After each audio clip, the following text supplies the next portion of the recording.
The trust has put up fences around two key areas where rainfall feeds Kenya's rivers.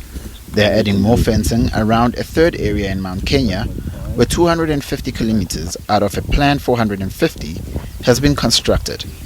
A fence is already encircling the sprawling canopy of the Iburu forest in Kenya's Rift Valley.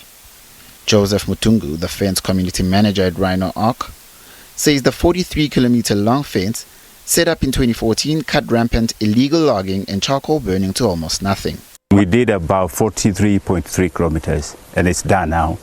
And now with the work we are doing now is to maintain now the fence itself and also to do the sensitization to the community so that they can be able to own it. Rain pattern increased after setting up this fence because there was no more illegal activities, no more charcoal burning, no more illegal logging and so on. I normally feel so happy to see such a noble forest being spared for the animals and for environment.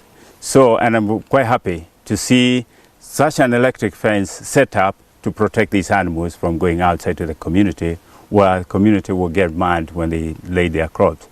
Alarms on the fence alert rangers to any breach. Rhino Ark Trust estimates that its fences protect 570,000 hectares of prime mountain forests that are Kenya's key rain catchment areas. Kenya aims to increase its forest cover to 10% of its landmass by 2022, attaining the standard set by the United Nations from about 7% in 2015.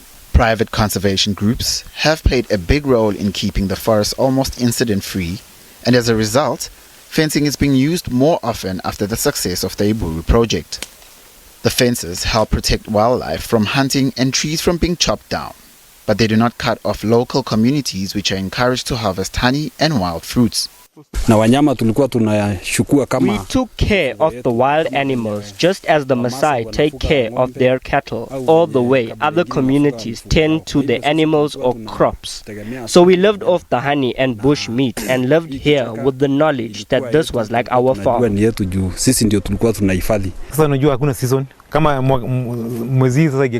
We now don't depend on seasons. This time of the year, you would not see anything green here. The ground would be so perched. That is one of the biggest changes that I can attest to. You can now see it's green everywhere, meaning the environment has really changed. The